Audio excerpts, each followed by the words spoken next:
Tension over Jewish extremists in Israel persists after the weekend arson attack in the West Bank as right-wing parliament members choose not to show up for a special session on Jewish terror.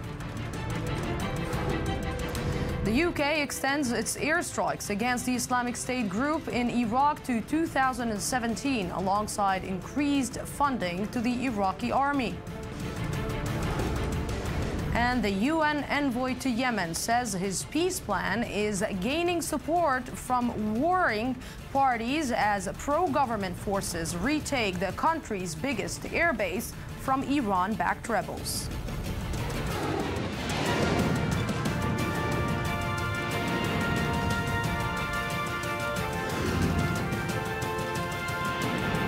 The News Today with Lucy Aharish.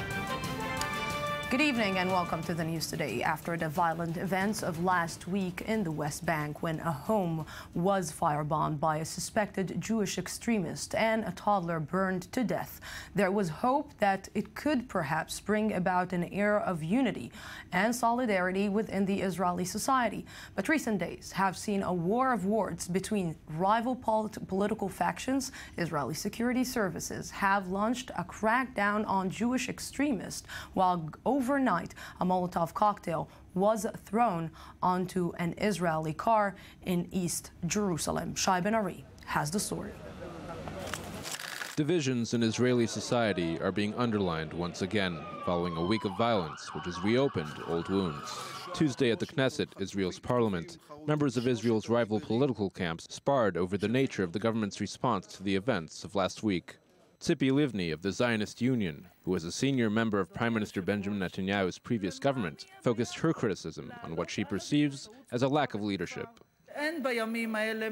There is no king in Israel these days. There's no prime minister in Israel when his natural partners call the gay pride parade the parade of filth or parade of beasts, and he remains silent. There is no prime minister in Israel when ministers stand on roofs, christening illegal buildings, when youth throw bags of urine at security forces, and in return, he gives them what they want, more construction.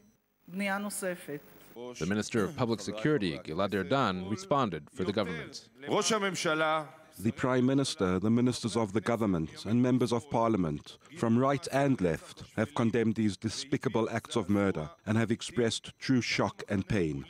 The political camp to which I belong also needs to seek correction and improvement that would ensure that there will no longer be people like these among us. Erdan went on to accuse the left in Israel of engaging in a witch hunt, targeting the entire Israeli right wing. Meanwhile, on Monday, Israeli internal security services arrested a man described as their #1 target, 24-year-old Meir Ettinger, a leader of a group of underground Jewish extremists, suspected of being behind the burning of the Church of the Multiplication in June. Ettinger is the grandson of Rabbi Meir Kahane, the founder of the Jewish Defense League, an extremist, ultranationalist, right-wing Jewish group known in Israel, where it was eventually outlawed, as Kach. Ettinger was also questioned in regard to the burning of houses last week in the Palestinian village of Duma, in which a toddler was murdered. At this stage, there is no proof connecting Ettinger or his group to the incident. It says in the Bible, if you do not drive out the inhabitants of the land, those you allow to remain will become barbs in your eyes and thorns in your sides. All of Israel must be in our hands. Ettinger is the author of a document calling for the effective overthrow of the Israeli government in favor of a new state based on Jewish law, with this goal to be achieved by a series of terror attacks meant to target so-called weak spots in Israeli society. All of this tension served as the backdrop for a terror attack by Palestinians Monday evening, when a Molotov cocktail was thrown at a vehicle in an East Jerusalem neighborhood, injuring 2 Israelis. Those responsible evaded capture. And with me here to discuss this is diplomatic correspondent for the News Today, Eli Ochenberg. Good evening. Good evening, Lucy. And also military correspondent Shai Ben Ari. Good evening. Good evening. So, you know, these youths that are extremists, Jewish, who are coming from the extreme right, they are being taken care of in a really good way. And they are being taught and directed to how and what to say in a case that they are being caught. Yeah, in many respects, it is a well-organized operation on their part, because right now Mayor Ettinger, who was mentioned in the piece, is in Shin Bet custody, the Internal Security Services, and he has been maintaining his silence. This is because he knew exactly what to expect. These people undergo a sort of internal training course to prepare themselves for these kinds of situations. They know that they have the right to remain silent, and therefore they can basically stall the whole process. Now, the Israelis, the Israeli authorities, let's say, on the other hand, have prepared themselves also for the situation, and they have announced their intention to use the procedure of administrative detention that will allow Mayor Ettinger to stay in custody for an undefined period of time without trial. This is, of course, a tactic usually used on Arab suspects. And how does it, is it, let's say, perceived among the people who are protecting them, among the lawyers and the legal advice that they're getting? Obviously, there's a lot of criticism when you use this kind of tactic, which could be described definitely as undemocratic. Israel usually gets a lot of criticism, usually in the context of its use against Palestinians. And certainly there's a lot of room for debate about this, but you could definitely, once you talk about Jewish terror, and the Prime Minister has used that term, as well as the Defense Minister, when you talk about these actions, basically for a state faced with the challenges that Israel has faced, it is very easy to justify these kinds of measures. You know, I want to take it in this perspective. When the Prime Minister and the Defense Minister is using the term Jewish terror, how come no one, not even the opposition, by the way, we said that the coalition members weren't there, but also the opposition members were not in the parliament in a discussion about Jewish terrorism. This is, maybe the unfortunate aftermath of such events when, some can see it in a more sincere way, some in a more cynical way. But the bottom line is that each politician in Israel at the moment is trying to make his own political gain out of the situation. And, I think a very clear example for that during this special session today, who wants to be the leader of the center-left, Yair Lapid, the head of the Yesh Atid party,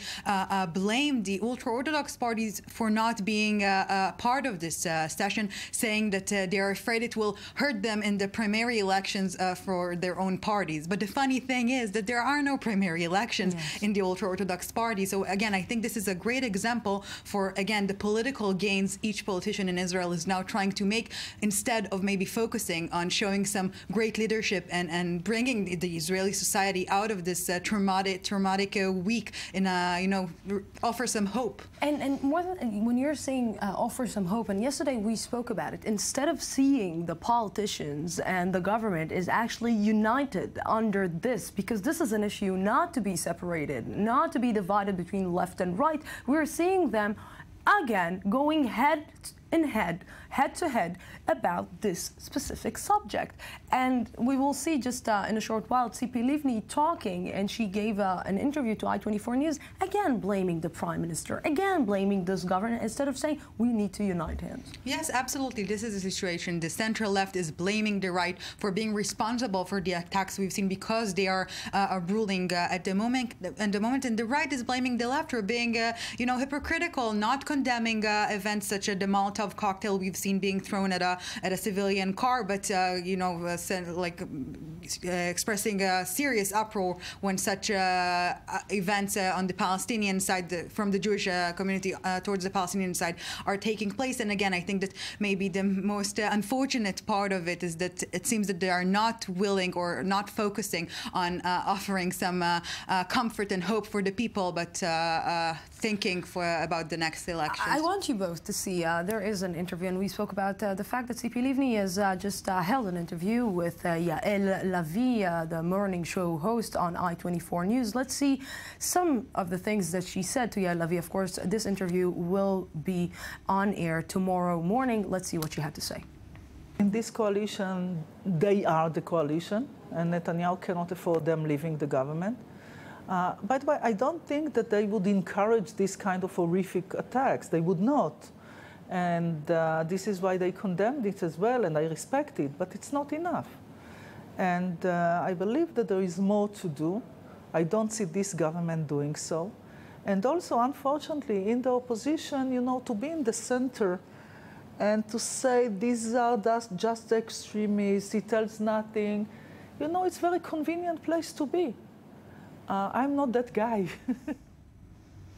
She's not that guy, but she's been absent in the political arena in the last few months since the election. Yeah, we hear her blaming her rival within her own camp, Yair Lapid, which we've mentioned for being too centrist, too, not being harsh enough. She's blaming the ruling Likud party for not being harsh enough, but she hasn't been doing much in the last few months, as you said, nor in the last few days after the attack. So I think it's a very convenient situation for all politicians to blame one another without really offering a solution. For whomever today who drove in the car and heard the news, we heard like a surprising message coming from the police department in Israel asking the public to help with the search or any information about maybe they know who did the terror attack in Duma. Right.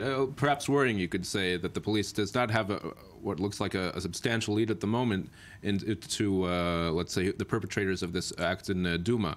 Basically, they turn to the public and ask for anybody with information to come forward, which may lead to the capture of those responsible. One of the more worrying aspects of this whole issue, I think, is when you look at the goal of these people, of Meir Ettinger and his organization, was to really take advantage of what he identifies as weak spots within Israeli society. You can talk about those divisions, also the general, let's say, chaos or fragile situation between Israel and the Palestinians when they understand that a terror attack, a well-placed terror attack, can lead to a general escalation, goad Palestinian extremists into reacting in a similar manner and leading to a downward spiral, an escalation that can get out of hand, something that basically happened last summer when you talk about extremists. The security sensitivity of this area is being used for political causes, and I think it's a very cynical use. And we've seen, we are talking about people and we're talking about a society who looks for a better future, but unfortunately everything here is so mixed up, security, politics, and this is what we see. You talked about a weak point, and it seems that the weak point is for the Israeli Shin Bet that is not actually able, or it's very hard for it to get into these groups of extreme right youth that are doing what they're doing. Yes, the Shin Bet has a history of implanting its own agents within these organizations. These people tend to be very paranoid about any sort of surveillance or perhaps double agents within their organizations. But basically, the little information they have is basically derived from these kinds of sources. But it was enough in this case to put their hands on Meir Ettinger. Whether he is truly responsible, or his group, for what happened in Duba, that is not yet clear. But he will remain in custody until more is known. That is although the police said today also in this message that they already have some leads to solve. I guess not enough if they ask for the public's help. Exactly. Elie Ochenberg, Shai Ben-Ari, thank you very much for this. Thank you. The UN envoy to Yemen said today their peace plan is gaining support from the warring sides in the country. Just yesterday, fighters loyal to Yemen's exiled president seized the country's largest military base from Houthi rebels. Where is it headed? Shai Ben-Ari has the latest. Shifting momentum in Yemen. The conflict in this war-torn Middle East country rolls on. And like other regional conflicts, it is a dynamic one, with many twists and turns. For now, the upper hand belongs to the forces loyal to exiled President Abdrabbu Mansour Hadi, who say they managed to capture the country's largest military base Monday from the hands of Houthi forces, which had overrun it and which still control much of the country. The Al Anad base, which sprawls for over 40 square kilometers, was recaptured after long hours of fighting, during which dozens of Houthis were killed. It had been under siege for weeks, with the offensive beginning after the arrival of new weapons from Saudi Arabia and the UAE. The conquest marks another major gain for the Hadi loyalists after the recapture of the port city of Aden last month. Control of the Al Anad base will allow access to the road to Taiz, still under Houthi control, as is the capital, Sana'a, where Iran-backed Houthi supporters have been out in force recently. We took to the streets today to support as a nation the strategic choices made by Abdel Malik al-Houthi. We tell him to keep going because we are with him all the way, even if he sends us out to fight. We will not step back. Meanwhile, back in Aden, exiled Vice President and Prime Minister Khalid Baha made a symbolic visit to the recaptured city Saturday to underline the achievements of the Hadi loyalists. But with a conflict as dynamic as this one, another shift in momentum could be just a matter of time. And with me right now is a senior Middle East analyst, Ali Waqt. Good evening. Good evening, Lucy. So what? We are about to see a peace in Yemen all of a sudden? No, we are more close to see a turning point in the fights in Yemen, because we are seeing the Saudis with their allies from the Emirates are supplying the loyalists of President Hadi with tanks, with heavy weapons, and this explains the fact that the Houthis are collapsing, are withdrawing from the southern part of Aden. It started. Now we are talking about the base of Al-Anad, which opened the road, as Shai mentioned in his report, to the third city in Yemen, Taiz, which means that what we talked yesterday, Lucy, about an understanding of the Arab Gulf countries that they need to reach a breakthrough in the fights in Yemen is so clear, and apparently there is a green light from the international community to supply the loyalists with heavy weapons, and these heavy weapons equilibrate the fact that the Houthis that counted on the forces of former President Ali Abdullah Saleh are now facing, for the first time since March, since this war in Yemen started, a serious resistance from the loyalists. You know, I'm trying to understand if it got to do with the visit of John Kerry to the Gulf states and to Saudi Arabia to try and calm things down, and maybe that was part of the package. They are behind it, or maybe to try to again be more involved in the fightings in that. I don't think that things are calming down, Lucy. On the contrary, things are escalating, but this time they are escalating when we are seeing a turning situation in the fighting. If in the last weeks and months we thought that the Houthis are taking advantage, they were closest to reach Yemen and to take full control of Aden, and now we are seeing that Aden is recaptured, and Taiz is on the way to be recaptured. An important strategic point like this airbase of Al-Anad might sign the beginning of a turn point in this fight, and might at the end of the day, we saw in the report Khalid Bahah coming into Aden, the vice president. It's only a question of time that President Hadi will be back in Yemen. By the way, rumors we were told in Yemen that it is also a question of time that Khalid Bahah will replace Hadi as the new president of Yemen. But we are seeing here the understanding that Yemen is being paid to the Saudis and their allies. On the contrary, an understanding of the international community that Iran interests should be respected in Syria. This explains the situation in Yemen that collapsed very quickly to the sake of of President Hadi and his allies. You know, I'm trying to understand what will be the next step. Like, if this problem or this conflict will be eventually solved, how the government in Yemen will look like. Will the president be able to get back to his place? Will the government will look exactly how it looked before?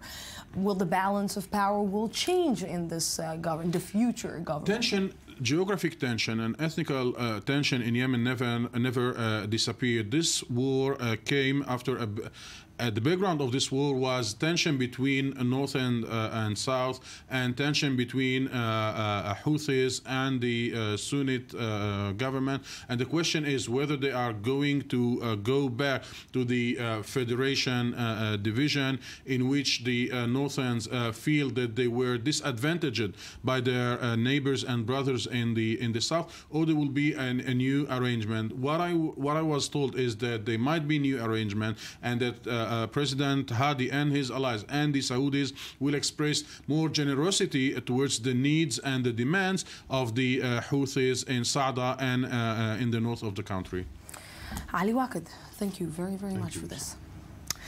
And we're staying in Syria in the fight against the Islamic State terror group. Several steps have been taken this week by the U.S.-led coalition, but it's unclear how effective they could be. The U.S. has warned it would use its air power to defend U.S.-trained rebels in Syria, while the U.K. is extending its air campaign in Iraq and boosting support to the army. Eli Ochenberg has the story. A day after U.S. officials revealed that Washington will defend the trained Syrian rebels against any attack, even by pro-Assad forces, anonymous officials reported that a member of the new Syrian force trained by the U.S. military is believed to have been killed in clashes last week with al-Qaeda's Syria wing in what would be the young force's first battlefield casualty. The Pentagon declined to comment on the report, citing operational security reasons, but the U.S. officials, some of them describing the information as preliminary, said the Syrian rebel was believed to have been killed during fighting on Friday, when the suspected militants from Nusra Front attacked the U.S. trained fighters at a compound in Syria.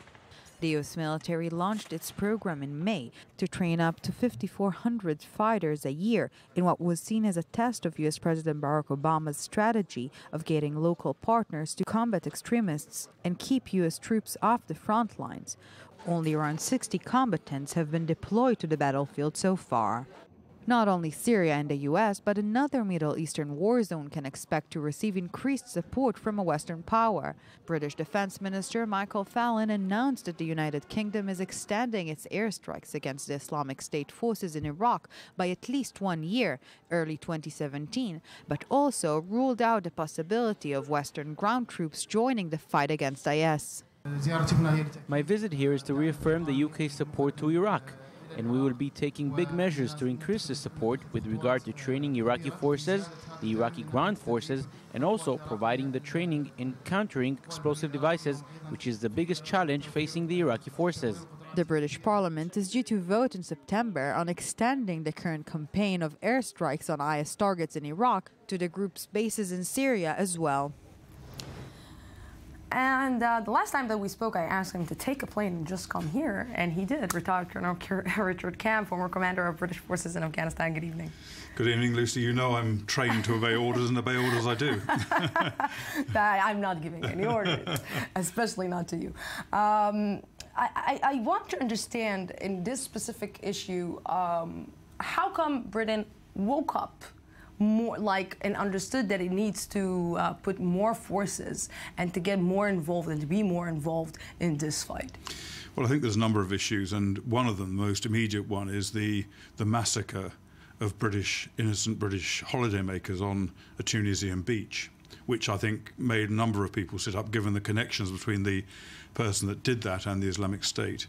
And the second, perhaps less immediate, I think, concern or consideration is the British general election recently, in which the current Prime Minister David Cameron won an overall majority and therefore was sort of shrugged off his Liberal Democrat coalition partners, which freed him to be a bit more, I think, forward-leaning on this. So I think those are two of the factors that come into play. But even so, I still don't think Britain has bitten the bullet in the way it needs to bite it and put significant effort into defeating the Islamic State. Because I need to, I'm trying to understand, because we're always, let's say we're always putting some, or saying some critiques about the way that the West is looking at the situation in the Middle East. And if they really understand the culture, and a number of times we spoke about this, that this region speaks in a different way. And my question is, Britain understands the language, or they say, okay, you hurt our people, now it's time for us to hit back.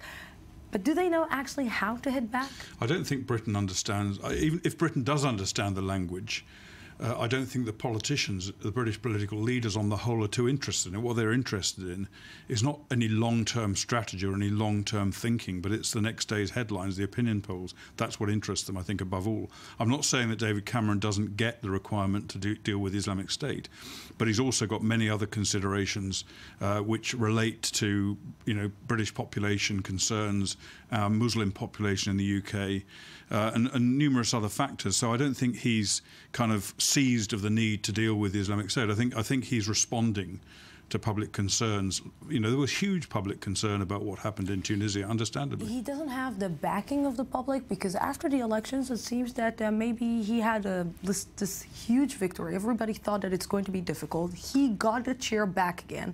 He has a huge public, let's say, support, but does he have the same support inside his government? I think he has strong support, both within and outside the government, but he's also got a Muslim population, significant Muslim population in the UK, which, believe it or not, large numbers of them support the Islamic State and do not want to see British forces damaging the Islamic State. That is a consideration, of course, for him. But also, British people are war-weary, in inverted commas. I don't know why they are, because none of them, or very few of them, have ever done any fighting, and nor have they suffered any particular hardship as a result of the combat going on, but they are war-weary after over a decade of fighting in Iraq and Afghanistan. Yeah. And I don't think there's a strong public view that we should be indulging too much in conflict in the Middle East anymore. I think that's probably going to be with us for many years to come. So I think that restrains the extent to which he's prepared to lean forward on it. Britain doesn't want to actually lead this fight against IS because it's seeing a lot of, let's say, players on the ground. Because we're seeing the United States, we're seeing Saudi Arabia, we're seeing even Iran. Britain doesn't want to be the leader of this? Well, I don't think Britain can be the leader, really. We no longer have the military power or even the international influence. But the US obviously has got to lead the effort. Britain could be a very strong supporter of the US. I believe that Britain. I don't think the US is doing enough anyway itself. But Britain is playing a marginal role in this fight now, and it should be playing the second role to the United States. We are, we're still a very major military power, and we still have the military capability just to play a significant role, but we're reluctant to do so. Richard, from your point of view, from your experience, you battled in a lot of wars, you saw everything. How do you see the change that is happening right now in the Middle East? Because again, if we're talking about the language is totally different than the language in the Gulf War or in Afghanistan or what is happening right now. I think a lot of people are coming to realise that, unpalatable though they were in some respects, some of the best people to lead these countries in the Middle East are the hardline dictators who, yes, they often, and still do, those who are still in power, severely abuse their own population, but you could ask whether or not the abuse that they gave to their own population was any worse than the kind of extremists we're seeing gain increasing influence. I think a lot of people are beginning to realise that it was people like Saddam Hussein, it was people like Assad, it's people like Mubarak in Egypt who held this whole thing together. And when you get rid of them, you get something that appears to be significantly worse. Basically what? Like dictatorship? Maybe this is the way that the Middle East is speaking, and it cannot speak democracy? Well, I can't see myself any evidence that democracy can work at present in the Middle East. I don't know if it ever will, but wherever it's tried, and it was tried, of course, in Egypt, and look what happened in Egypt. I mean, President Sisi is the saviour of Egypt. If it hadn't been for him, if he hadn't come back and taken power again from a so-called democratic elected regime, then heaven knows where Egypt will be today, and also where Israel will be today. Of course, Israel would have suffered greatly with the support that the previous regime was giving to the likes of Hamas and undoubtedly other extremists. Colonel Richard Kemp, so good that you took a plane and came here. Thank you very, very much for this. Thank you. My pleasure. Always a pleasure having you here. Thank you very much. We're going out for a small break, 2 minutes, and I'll be back for the rest of the news today, the second part. Don't go anywhere.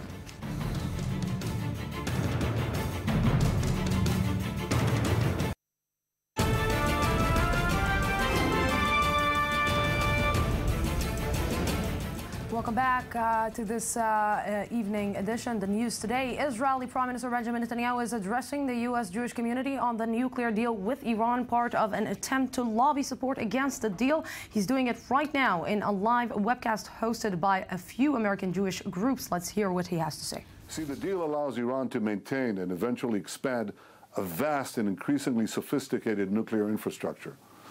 This infrastructure is unnecessary for civilian nuclear energy, but it's entirely necessary for nuclear weapons. Astonishingly, the deal gives Iran's illicit nuclear program full international legitimacy. If Iran keeps the deal, in a decade or so, at most 15 years, the main restrictions on this vast nuclear program will expire. They'll just end. The deal's limitations on the number of centrifuges Iran has and on the quantity of uranium Iran enriches, those restrictions will be lifted. And at that point, Iran will be able to produce the enriched uranium for an entire arsenal of nuclear weapons. And it could produce that arsenal very quickly. After 15 years, Iran's breakout time will be practically zero, just a few days. I think President Obama said as much in an interview with NPR. By keeping the deal, Iran will become a threshold nuclear weapons power. The deal does make it harder for Iran to produce 1 or 2 nuclear weapons in the short term, but it does so at a terrible price, because the deal makes it far easier for Iran to build dozens, even hundreds of nuclear weapons in a little over a decade. Now, 10 to 15 years pass in no time.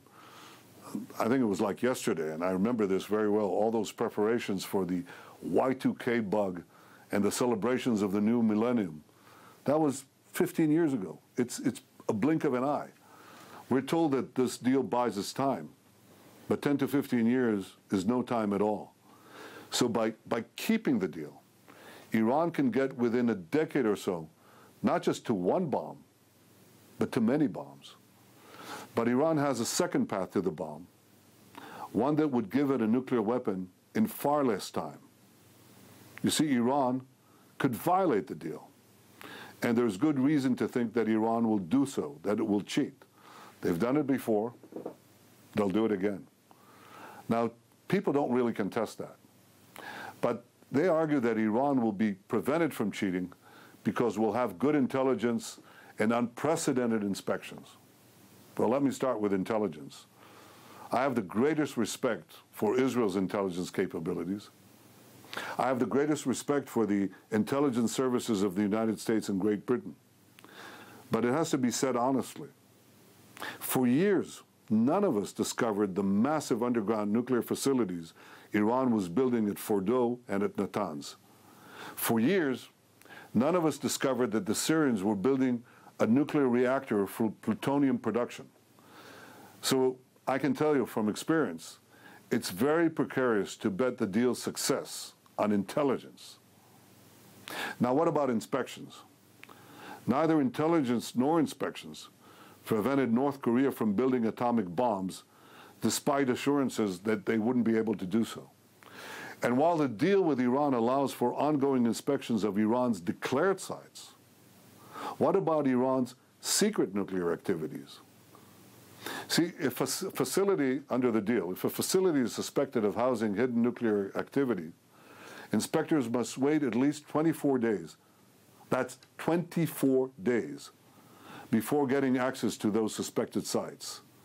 Not only that, the inspectors must first share with Iran the critical intelligence that led them to suspect the sites in the first place. That's actually astounding. Some have said that 24 days is not long enough to conceal evidence of illicit nuclear activity. But as leading experts have pointed out, 24 days is more than enough time to clean up a site of all traces of illicit activity. It's like the police giving a drug dealer 3.5 weeks' notice before raiding his lab. Believe me, you can flush a lot of nuclear meth down the toilet in 24 days. I've heard the claim that the deal blocks Iran's covert path to the bomb. And with me, of course, Prime Minister Benjamin Netanyahu will continue talking about Iran. And with me here is Danny Ayalon, former Israeli Deputy Foreign Minister and former Ambassador to the U.S. Good evening. Good evening, Lucy. I think I've been here on this seat for 2 years. I heard the same speech over and over and over and over again. Does he really believe that he can actually convince anyone anymore about any of the Iranian deal, any of the Iranian issue, any of the Iranian nuclear deal, especially when the relationship with Barack Obama, I won't say with the United States, but with Barack Obama, are so fragile? Well, Lucy, you just touched it right on the spot, because the tragic thing is that whatever he says, Prime Minister Netanyahu, is quite valid and is quite true. But it seems like they don't talk to each other.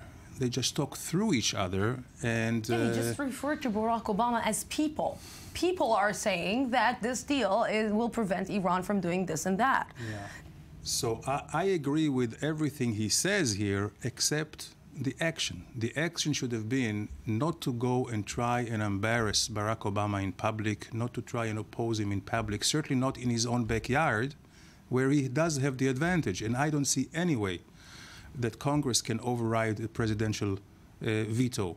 So we have to understand the reality and start working with the administration, with the president, as they are willing to do. I'm trying to how popular is he among the Jewish community in the United States? Because the Jewish community in the United States, as we know, the numbers are talking about 60% are voting for the Democratic Party.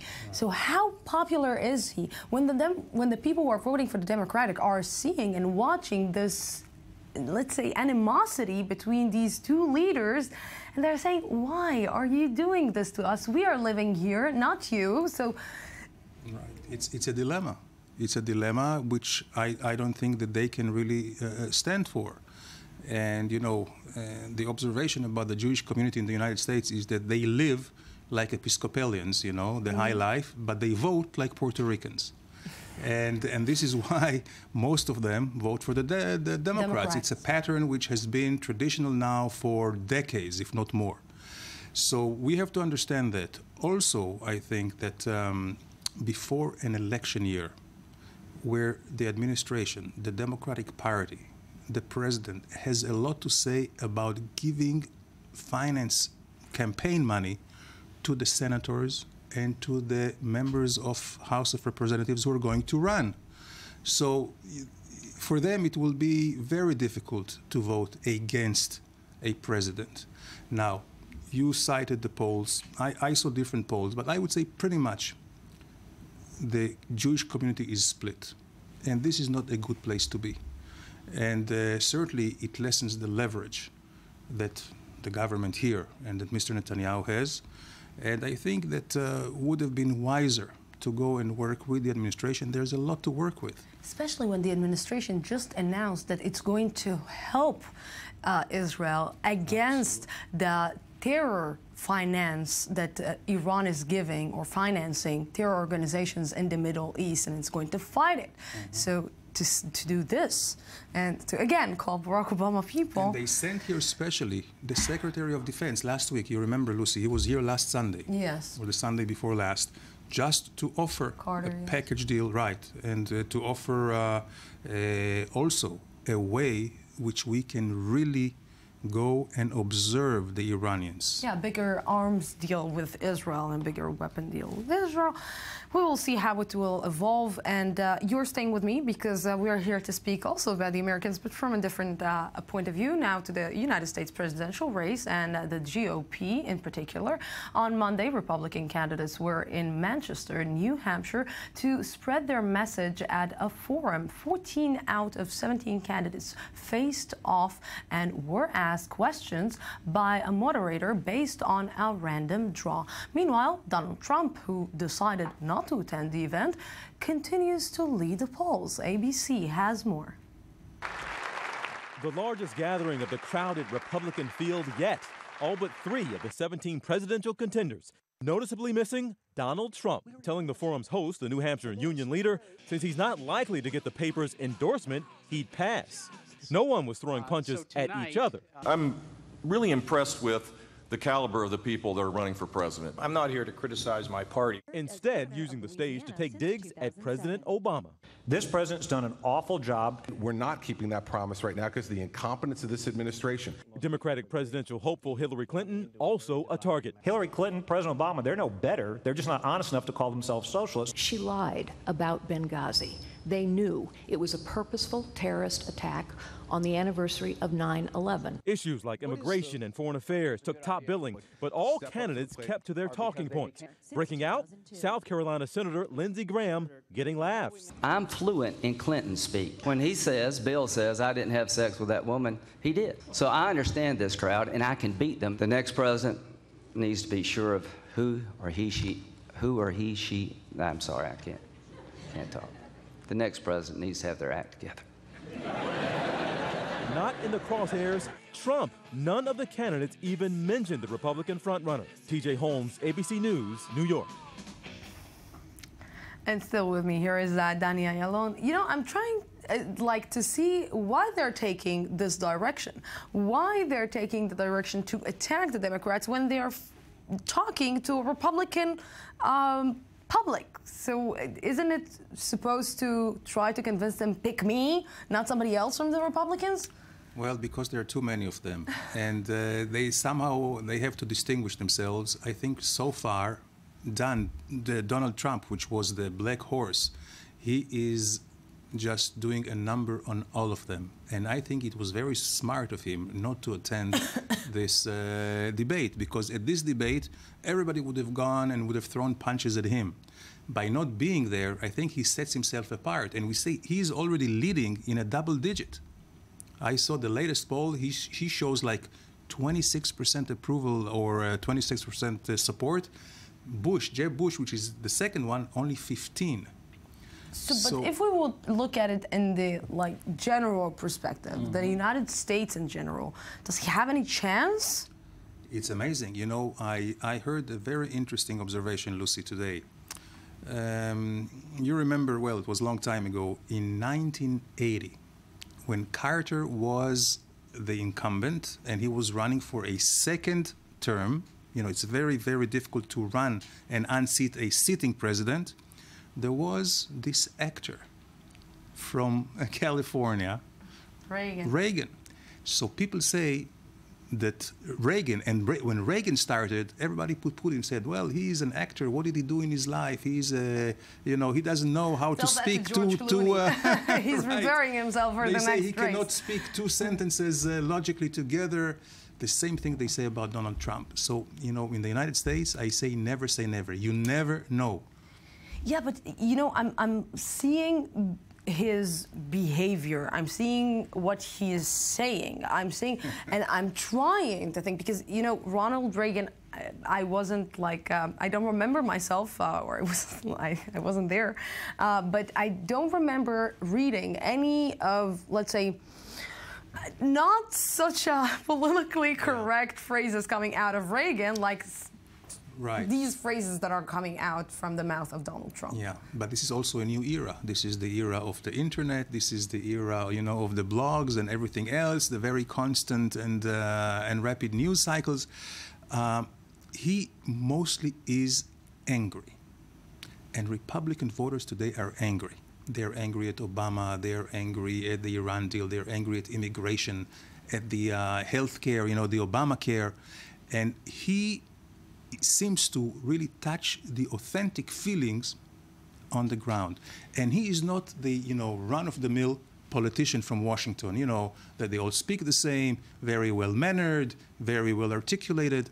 So it would be very interesting to see if he can keep the lead. I'm trying to, you know, I'm seeing this race, and it's only the beginning, but I was sure that Huckabee and I was sure that Jeb Bush will actually lead this race, even at the beginning, because Huckabee, with all the, let's say, the events that were surrounding him and the way that he handled all the horrible things that happened in New York, and Jeb Bush, because he is the brother of and the son of, how it seems like maybe they managed this race or the beginning of this race in a wrong way?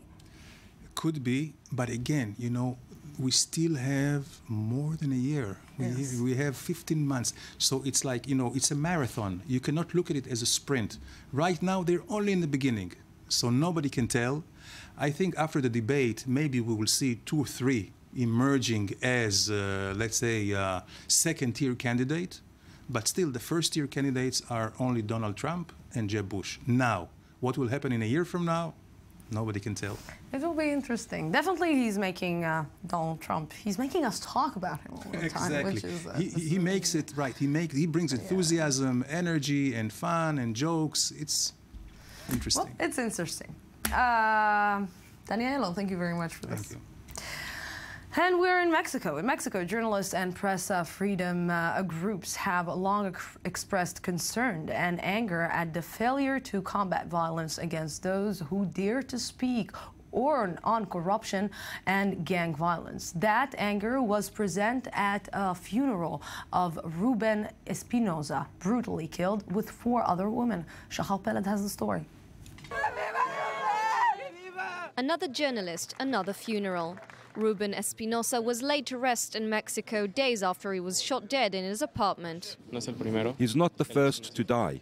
He's not a statistic. There are no words to describe what we feel at this moment, because we live under a sense of harassment, of insecurity, throughout the entire state of Veracruz.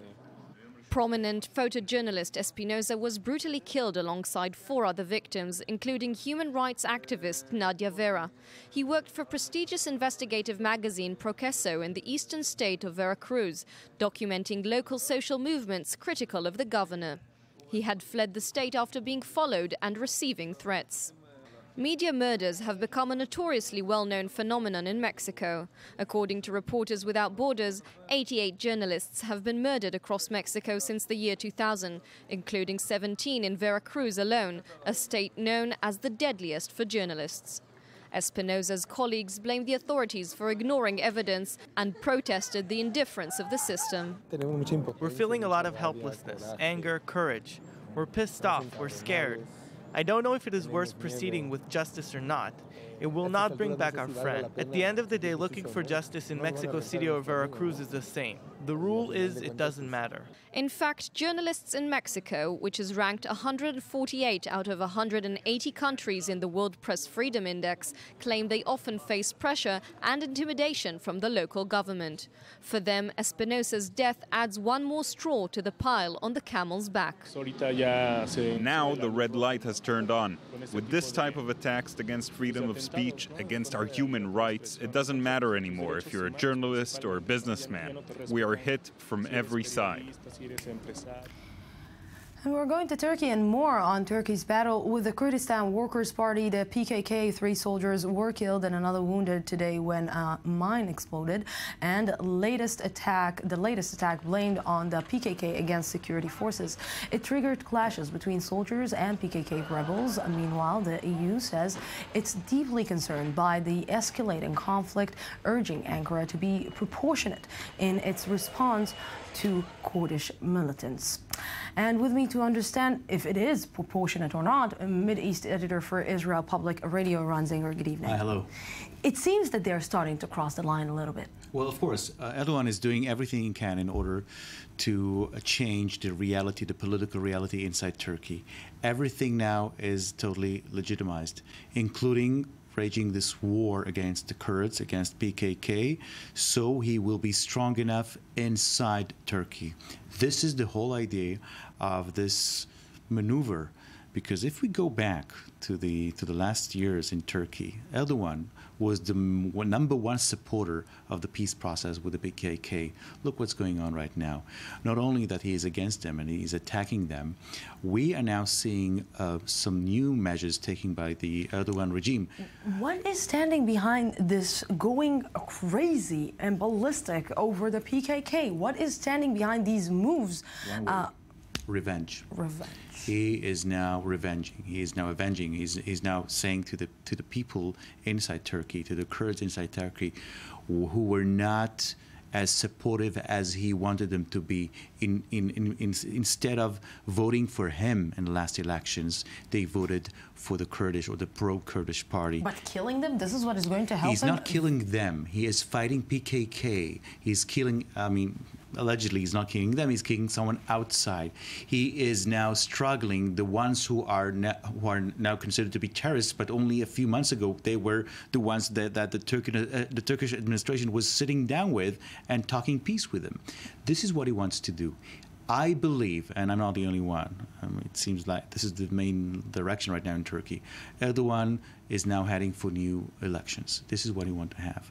And he wants his public support that it will be wide enough for the next elections that people will vote for him, especially after what he did with the Kurds. Yeah, but let's look at it from a political perspective. Let's look at it if he wants to, he's tomorrow going to elections. And I'm trying to think, with the influx of refugees from Syria sitting on the border between Turkey and Syria, with the situation with IS, with the war with the Kurds, PKK, with everything with the situation inside Turkey and the economy inside, Does he stand a chance, really, with this revenge plan campaign? This is a very complicated situation, and one must realize what's going on right now. I would not be the one to say that there is a direct connection between the government in Turkey and IS. I will never say that. I would say that it is very comfortable for the Turkish administration to have IS on its borders, because it's much easier to get rid of IS than it is to fight all the Kurdish forces, which are now getting stronger, not only in northern Iraq, but mostly in northern Syria. This is why it's very comfortable for Turkey to have this IS presence in certain parts of Syria. Now, he is, with all due respect, Erdogan is dealing with the situation very, very, let's say, wisely. Because on the one hand, he's fighting them. On the other hand, he's telling the world, I am fighting ISIS. Not only that I'm fighting them, for the first time I'm letting the Americans work or act against ISIS from Incirlik base in eastern, in the south part of Turkey. And the Kurds are not the only good fighters in this game. The Kurds in Turkey are only the disguise, are only the alibi for Erdogan to act against the Kurds. Imran Zinger, thank you very, very much for this. And we're going to Puerto Rico. After years of trying to stay afloat, Puerto Rico finally ran out of money. The island defaulted on a debt payment of $58 million, marking the biggest municipal default in U.S. history. Analysts say the upcoming crisis could echo the one in Greece, but the island's governor is keeping a straight face, at least for now. I'm in 60 Casmore. Trouble in paradise. The island of Puerto Rico, a popular destination for tourists on the lookout for lush natural scenery, is strapped for cash. $72 billion to be exact. The Commonwealth has defaulted on what was meant to be its first payment on bonds for Public Finance Corporation. Puerto Rican Governor Alejandro Garcia Padilla had already stated in June that the repayment would be impossible under the current structuring. Yet investors were shocked come August 1st, the date set for the repayment of an initial portion of the debt. Why? Puerto Rico tried to get away with paying less than it was supposed to. Out of the total of $72 billion, Puerto Rico was scheduled this week to make a first payment of $58 million. But the island managed to pay a minuscule $628,000, leaving them $57 million short.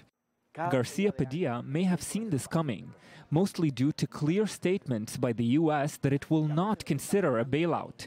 In June this year, White House Press Secretary Josh Earnest delivered the administration's hard line on Puerto Rico. No one in the administration or in D.C. that's contemplating a federal bailout of Puerto Rico.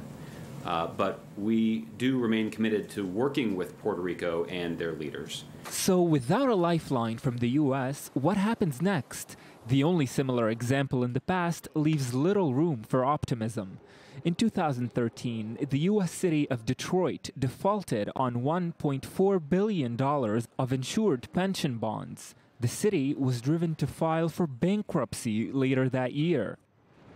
Investors who now stand to wait an undetermined amount of time before seeing their money back are unimpressed with the Puerto Rican governor's lax approach towards the default.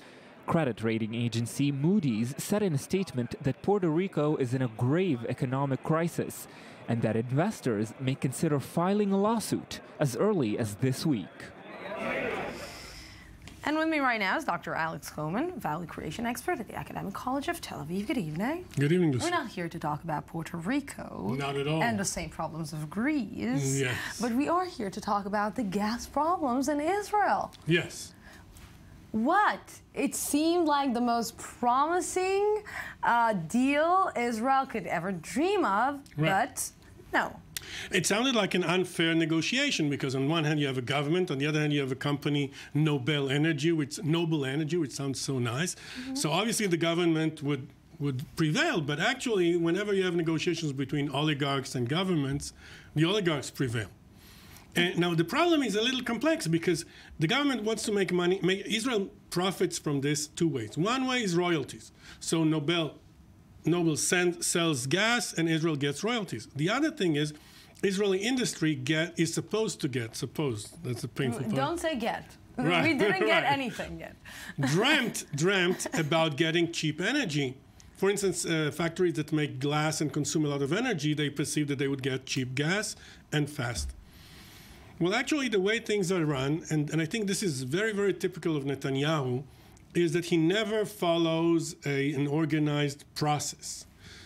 Because of the mess that they're not able to actually pass this deal, to agree on this deal, right. This creates lack of trust between the two sides. Exactly, because you have different ministers, and I think this is one of the principles of government, that the Minister of Finance wants to get as much royalties as possible, and that ministers of energy, etc., they want to get as much as possible, and Netanyahu, for some reason, is willing to compromise on much worse conditions. So obviously the ministers say, but why? We could use this energy to do all sorts of fabulous things. Now, Netanyahu actually appointed a committee. That's his specialty. He appoints a committee, then he appoints another committee, then he does whatever he wants to do and disposes of whatever they recommend. So he met with Tshuva, who's the owner of the gas. And one of the biggest problems is that Tshuva is the only one who found gas. I mean, this is God's humor somehow. How come me and you haven't found any gas? Because that's God's humor. We were supposed to, but... We have a lot of gas humor. Yes. Alex Coleman, thank you very, very much for this. Thank you, Lucy. And we're going out for a small break, an update from our news desk, and then we will be back with the third part of the news today. Don't go anywhere.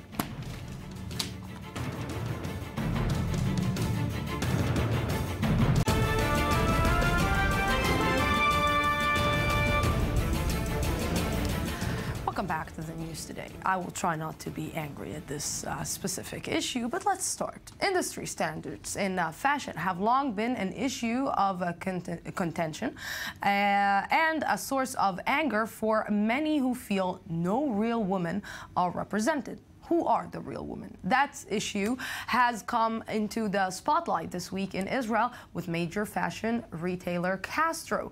In a meeting with the founders of a Facebook page entitled Catch 42, I Have Nothing to Wear, Castro's joint CEO is said to have made negative comments about plus-size clothing. With me to discuss this and to understand what she exactly said is Noah Ben Saadia, co-founder of the Catch 42 I Have Nothing to Wear. Good evening. Hi, good evening. And also Dr. Hani Zubaydah. Good evening. Hi, good evening, Lucy. Okay, I will let just a second Dr. Hani Zubaydah on hold. You're not going to speak right now.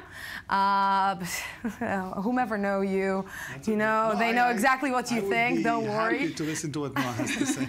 But now let's just put on the table the meeting. Describe me the meeting. You came in, you started discussing with the CEO, and what? Yeah, so first of all, I will give you a little background on our Facebook page.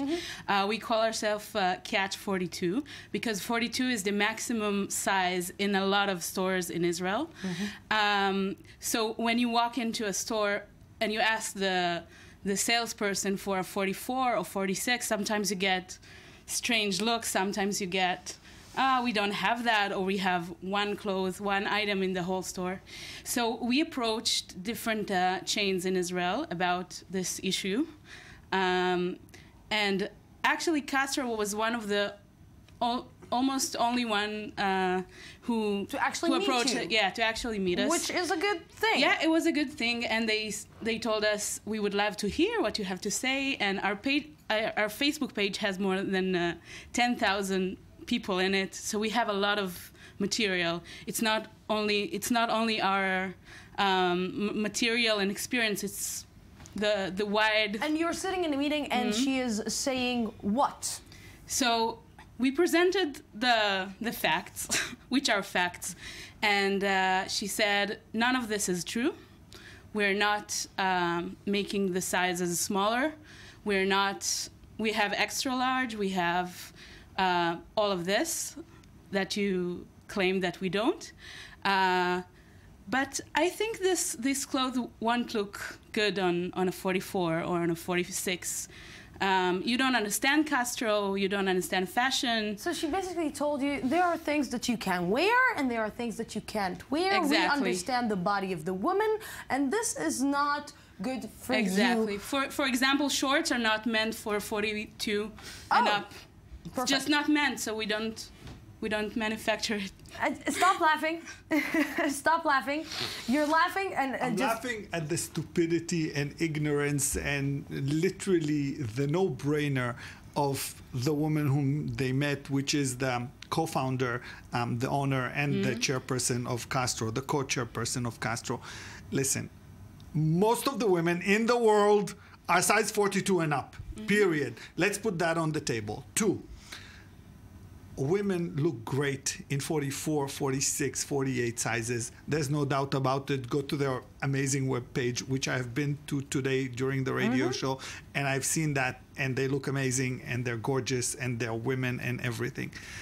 But with all due respect, a woman that markets clothes does not seem to understand that the world has advanced from the skinny look, that the world has understood that contrary to what people might think, skinny, extremely skinny women are not that healthy.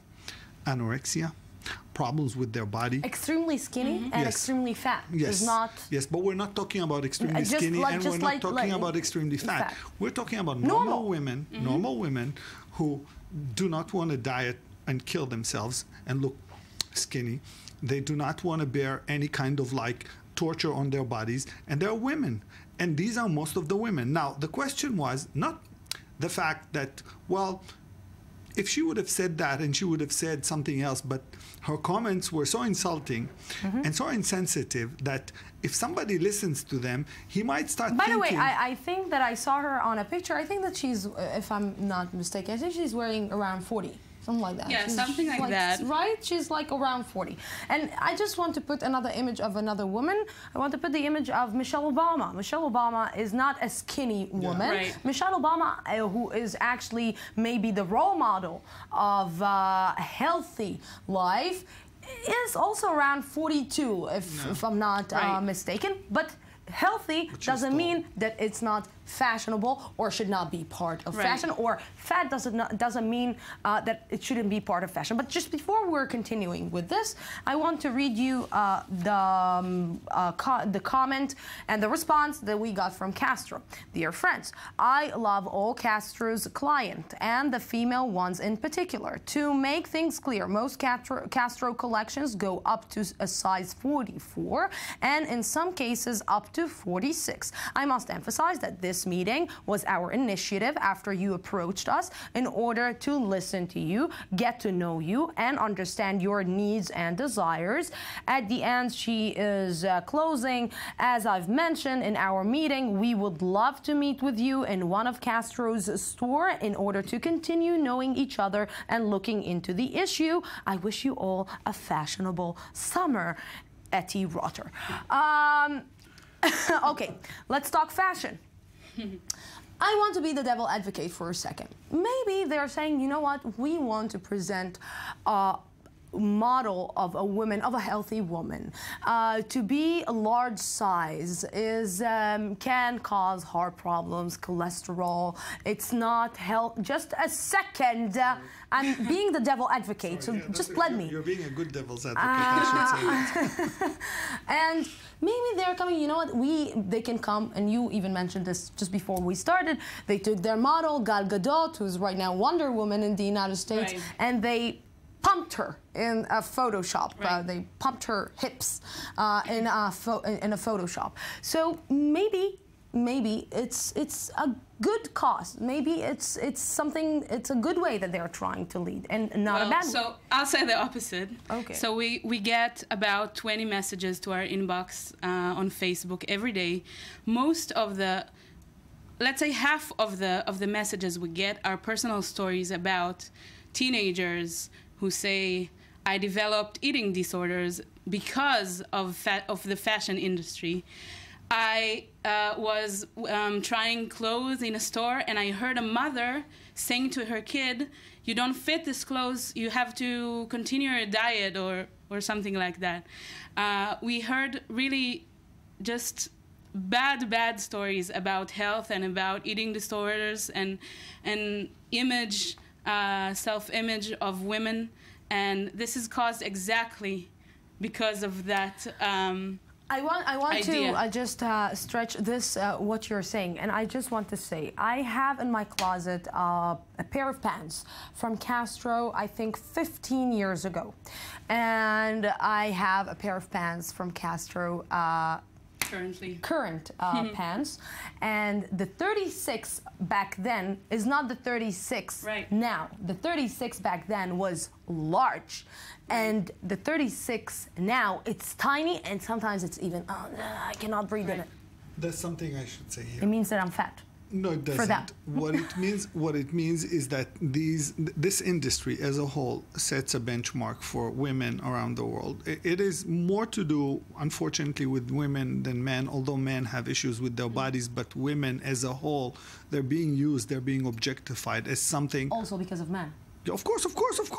There's no question about it. And you're looking, and I agree. Men are responsible to what's going on right now with women. Let me just remind our viewers that about 200 years ago, fat women were the bon ton, because fat women means that they had money, they can eat, they're healthy teeth, and so on and so forth. If you were skinny, that meant you were poor. Now, we had this ongoing in the 20th century that skinny women are more healthy. Now, we know that's not true, because we've heard all about anorexia, eating disorders, and so on and so forth. What I'm saying is that we're not talking here about plus sizes. We're talking about normal women that you see on the street, 1, 2 labors, and then it's really hard to get. Super women are not the one who flies with the cape and so on. Super women are standing in the house, 3 children, a husband. They need to operate between multiple wards and so on and so forth, and they need to work and all of that. And not all of them get to size 36 or whatsoever. Now, if the industry which sets the benchmark is not sensitive enough to see that, it's not only stupidity, it's also malicious, because they need to understand children, young children that see these things, they're being affected, and that will stay with them. How do you educate these teenagers to actually love their body and to love the way that they look, and that it's okay that 42 and 44 are a beautiful, you're still beautiful, intelligent, smart, like you can attract men, it's okay, attractive. How do you educate them to that? So first of all, I'm a teacher, and my co is a teacher as well, teacher to be. So education is like one of the most important things in our page. We have like a weekly corner or a place to post pictures of women in all sizes, and they have this corner to write something for the clothes industry and be proud of themselves and show that these are real women, these are everyday women, it's not models that are 2% of the population. So I think Facebook is a really great tool for that, because we reached so many people, most of them are teenagers. And I think that Christina Aguilera said it best. I will be really like flat right now, but she said, you're beautiful, no matter what you say, no matter who you are. Yeah, I agree wholeheartedly. Yes. Thank you very much, both of you, for coming. Thank you very much. Thousands, and if we're talking Christina Aguilera, thousands gathered and are sleeping over in Central Park, hoping to get a ticket to the just scheduled One Direction concert. More on One Direction in the next report from ABC. I cannot believe it. It's just One Direction. They don't know about the things we do. They don't know about the I love you. They're in pretty good spirits and voice, considering some of these girls have been here since early Sunday morning. Now my neck really hurts. Well, sure, because you're sleeping and sitting on stones for the last day and a half. It's not a job, it's a vocation. They are here, of course, because of One Direction on GMA. One Direction, the phenomenally popular English and Irish boy band that, if you're 18 years old, has been huge for, like, ever. Since I was a baby. I just love them because I love their music. and, you know, that's all. The band just lost founding member Zayn Malik recently, but the girls are over it totally. We miss him, but they're doing great without him, so. They're ready to move on because they just love their hair. For their personalities. They're nice, they're good people, and their music is beautiful. Sleeping on rocks, making signs, pitching tents. Could it all be worth it? Duh. I'm so excited. And yes, from One Direction to correspondent and author Ayman Siksik, who will talk about the Beatles. The Beatles. I cannot compare between the two. No. It's just from like, one British foursome to another, it's a world's difference. And you think that the phrase OMG was in back then? Well, a lot of fans of the Beatles back then, as we'll see now in the archive, were saying OMG and screaming and ripping their hair out. So Mark Lewinson, who's the utmost, most important historian of the Beatles. There is such a profession, a historian specifically of the Beatles, and he has that position. He's starting to write a trilogy about the Beatles, the most expansive, most updated trilogy of their lives, and we're talking about the first volume. It's called Tune In, and it's reviewing some of their childhood and the first few years of success. Lots of surprises. You know, a lot were said and written about the Beatles. Can he update us any more with the life of the Beatles than we already know? Well, let me surprise you with something. In the first few years when they were just gaining success in '62 in Hamburg, Germany, George Harrison, who was apparently the most naive one out of the four, lost his virginity backstage at one of their shows. No way. Yes, that's not all. While the other three were cheering him on from the other side of the stage. On a live show? After the show, but still. Oh my God, no, it's just like, okay, I'm sorry. It's a lot of information. And of course, the performances of the Beatles were always very, very debated. In Israel, they were supposed to perform in the beginning of the 60s, but they were stopped by the Israeli Authority. They were prevented from performing here. And the Israelis in the 60s lost out on one of the most historic performances we could have ever seen. Yeah, because they said that they are too provocative. Too provocative with their songs, and we're hearing that a lot. Now we have Chris Brown performing here just last week, so there's a lot of... Yeah, talk with me, provocative Chris Brown. Oh my God, it's just like, it's so amazing. It's like from One Direction. Oh my God, it's like, wow. I cannot believe that we just from One Direction moved to just like unbelievable. Ayman Siksik, thank you very much for this. And OMG, the edition is over. We'll see you tomorrow, same time, same place. From the Jaffa Port, Israel. Have peace.